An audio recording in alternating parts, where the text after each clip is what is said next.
The problem today, which the West is facing, and it has also seen to it that the other parts are facing because of it, is riba, is interest.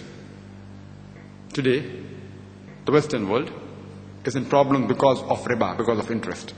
And they've seen to it that they've passed this disease even to the other parts of the world. It started in England by the King of England. He said that you give money, I'll keep it with you, and then I will give you interest, fixed interest on it. And that's how the present interest-based banking system started. And they have spread this fever, this disease throughout the world.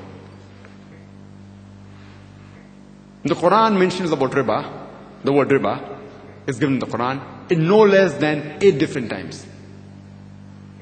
It's mentioned in Surah Al-Imran, chapter number 3, verse number 130. In Surah Nisa, chapter number 4, verse number 161. It's mentioned in Surah Rum, chapter number 30, verse 39. Thrice in Surah Baqarah, chapter number 2, verse number 275. It's also mentioned in Surah Baqarah, chapter number 2, verse number 276. And in Surah Baqarah, chapter number 2, verse number 278. The word riba is mentioned in the glorious Quran no less than 8 times.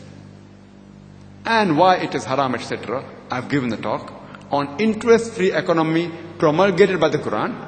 For people who want to know the reason why Islam has prohibited riba, and the riba includes interest over and above, people say that, oh no, riba doesn't include interest, modern interest, it only means usury. And I've described this in detail. People can avail of my video cassette, Interest-Free Economy promulgated by the Quran, which gives more detail. Time doesn't permit us to go into the minute details of economics in this talk. But just like to give the translation of 2 verses of the Quran. That is Surah Baqarah chapter 2, verse 278 and 279, which says that, oh, you believe, give up your demands of riba, of interest. And if you give not your demands of riba, interest, take notice of a war from Allah and His Rasul. I mean, anyone who deals with interest, Allah and His Rasul will wage a war against you. There are various sins mentioned in the glorious Quran, which are big sins, Gunaya Kabira. But this particular sin, besides being a grave sin, it also says that anyone who deals with interest, Allah and His Rasul will wage a war against you. So if you deal in interest, you are challenging Allah and His Rasul for a war.